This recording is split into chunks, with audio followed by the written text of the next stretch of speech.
Marseillaise had long since disappeared. Only a small number of Napoleon's soldiers, such as the elite Imperial Guard, were still motivated and committed to his cause by this time.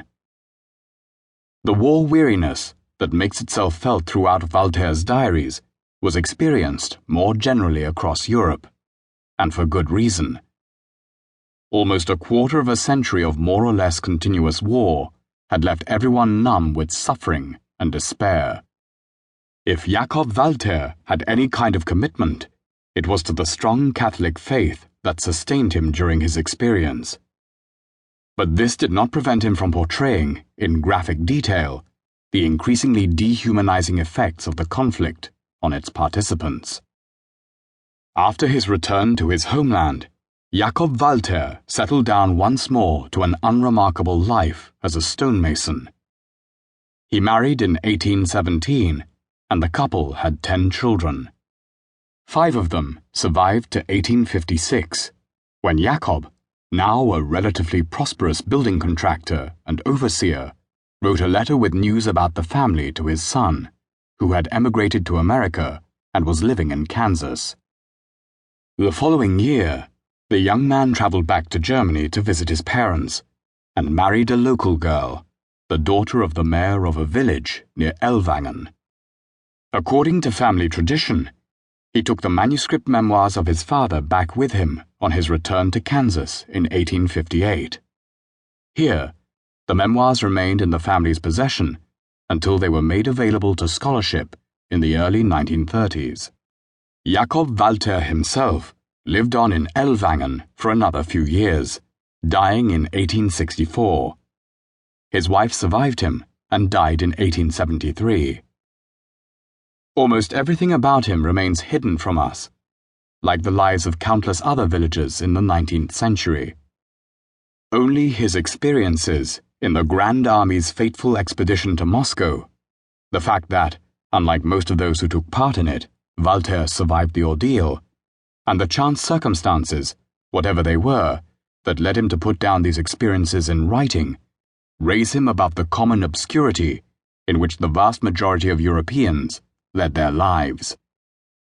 On the way back from Moscow, Jacob Voltaire had at one point caught a glimpse of Napoleon himself, sitting down for an al fresco meal near the Berezina River. He was not impressed. He watched his army pass by in the most wretched condition. What he may have felt in his heart is impossible to surmise. His outward appearance seemed indifferent and unconcerned over the wretchedness of his soldiers.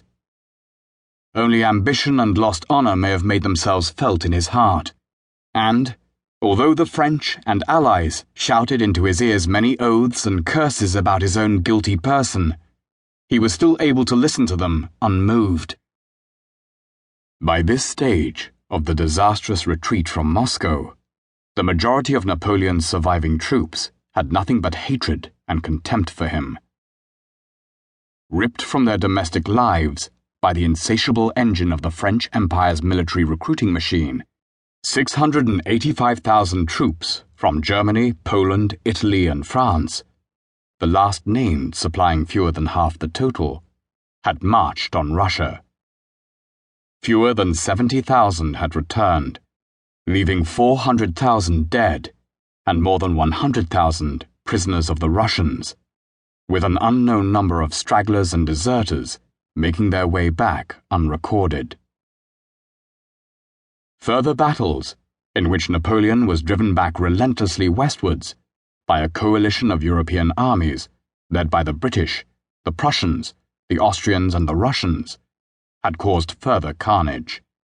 Finally, in 1814, the Allies had occupied Paris, forcing Napoleon into exile on the Mediterranean Isle of Elba.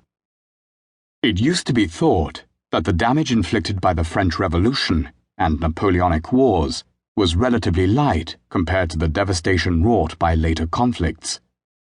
Yet altogether, in 23 years of more or less continuous warfare that had swept back and forth across Europe in the wake of the French Revolution, an estimated 5 million people had died. Compared to Europe's population as a whole, this was